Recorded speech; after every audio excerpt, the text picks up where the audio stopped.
हो जो हमारा भारतीय संविधान कहता है कि राज्य किसी के साथ धर्म, मूल, वंश, जाति, लिंग, जन्म स्थान के आधार पर किसी के साथ भी भेदभाव नहीं। भाजपा को खदेड़ने का काम यहाँ से करेंगे। इनकी गुंडई बर्दाश्त नहीं होने वाली। दलितों को वोट नहीं डालने, निर्माण कराने का, वहाँ ये लोग पूरा ईवीएम को हाईजैक करते हैं। साथियों नमस्कार, हम इस समय मिल्कीपुर विधानसभा में हैं और यहाँ पर ये सपा के कुछ कार्यकर्ता हैं। हम इन लोगों से बात करेंगे कि चुनाव में किस तरीके की तैयारियां चल रही हैं। ये हमारे साथ नौजवान साथी हैं, इनसे बात करेंगे। क्या लगता है आपको, चुनाव जीत रहे हैं मिल्कीपुर? मैं ये कहना चाहता हूँ आपके थ्रू जितने भी लोग मेरी बातें सुन रहे हैं, आपके थ्रू जितने भी लोग मेरी बातें सुन रहे हैं, देश में जितना ज्यादा हो सके लोगों को अमन चैन पे फोकस करना चाहिए। लोगों को शिक्षा, स्वास्थ्य, लोगों की बेहतरी के लिए फोकस करना चाहिए। लोगों को किस तरीके से आगे क्यों बीजेपी क्या बेहतरी के लिए नहीं काम कर रही है? उसमें मोहसिन रजा से लेकर के तमाम मुस्लिम बेहतरी के लिए काम कर रही है। बीजेपी बेहतरी के लिए काम कर रही है और मैं चाहता हूं कि वो और बेहतरी के लिए काम करें। और किसी के साथ भी अन्याय हो, जो हमारा भारतीय संविधान कहता है कि राज्य किसी के साथ धर्म, मूल, वंश, जाति, लिंग, जन्म स्थान के आधार पर किसी के साथ भी भेदभाव नहीं करेगा। और यही जो संविधान डॉक्टर बाबा साहब भीमराव अंबेडकर ने बनाया है, उस संविधान को पूरी तरीके से उसको फॉलो करना चाहिए सबको और उसको प्रेरित करना चाहिए। ज्यादा से ज्यादा लोगों को शिक्षा की ओर आकर्षित करने वाला भाषण देना चाहिए नेताओं को। लोगों की बेहतरी के लिए कितना ज्यादा हो सके वो भाषण देना चाहिए। किस तरीके से लोगों में अमन चैन भाईचारा कायम हो सके, इन सब चीजों को लेकर भाषण देना चाहिए, क्योंकि लोग जो सुनते हैं वही उनके माइंड में जाता है। तो हम लोग आपस में लड़ेंगे तो इससे हमारा लोग का ही नाश होगा। हम लोग आपस में लड़ेंगे, एक भाई दूसरे भाई को मारेगा, काटेगा, तो हमारा लोग का ही लॉस है। किसी की जान जाएगी तो उसमें जान ही इंसान की। काट का आरोप का नहीं लगाया मैं, किसी पार्टिकुलर के किसी के ऊपर मैं मार काट का आरोप नहीं लगा रहा हूँ।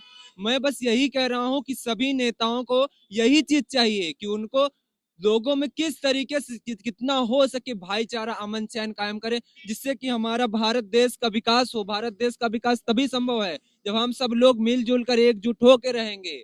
हम लोग क्या इस समय एकजुट नहीं है?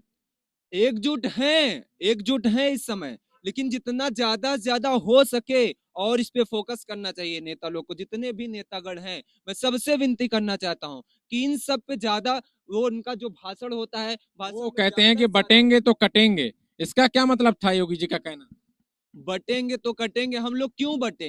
हिंदू, मुस्लिम, सिख, ईसाई, जैन, बौद्ध, पारसी सभी भारत देश के नागरिक हैं, तो हम लोग बटेंगे क्यों? सब एक हैं, सब एक होकर देश के विकास में अपना योगदान देंगे। हम लोग बटेंगे क्यों? एक यहाँ गांव है, वहां पर मुसलमानों पे गुंडा एक्ट के तहत कार्रवाई की गई है, तमाम लोगों पे मुकदमा दर्ज किया गया है। इस पर आप क्या कहेंगे? देखिए, जिस तरीके का काम भाजपा हर तरीके से, हर हथकंडे अपना करके इस मिल्कीपुर चुनाव को जीतना चाह रही है, वो गुंडा एक्ट नहीं, वो मकोका से लेके वो चाहे जितने एक्ट लगाने हो लगा ले। मुसलमान और समाजवादी पार्टी के कार्यकर्ता कभी पीछे नहीं हटेंगे। इस भाजपा को खदेड़ने का काम यहाँ से करेंगे। इनकी गुंडई बर्दाश्त नहीं होने वाली है।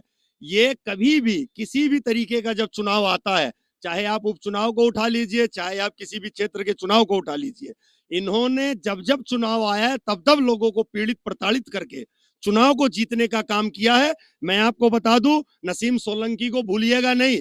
उन्नाव का कानपुर का चुनाव था, कानपुर के चुनाव में इन्होंने मुकदमे किए, इन्होंने लाठियां चलवाई, इन्होंने मुसलमानों से लेके दलितों को वोट नहीं डालने दिया। इन्होंने वोट की लाइन में जब जा रहे थे वहां पे मार पिटाई करने का काम किया, लेकिन आखिरी में क्या हुआ, इनको मुंह की खानी पड़ी। नसीम सोलंकी वहां भारी मतों से जीत करके आई। समाजवादी पार्टी एक सीट है कुंदर की, जहां पर समाजवादी पार्टी बहुत पहले से जीतती रही है, लेकिन उस गढ़ से समाजवादी पार्टी को बहुत ही कम वोट मिले। इसका क्या कारण था? समाजवादी, देखिए, अब कुल मिला के ऐसा है, जब जहां इनका हथकंडा काम नहीं आता है, मार पिटाई, आपस भेदभाव हिंदू मुसलमान कराने का, वहां ये लोग पूरा ईवीएम को हाईजैक करते हैं।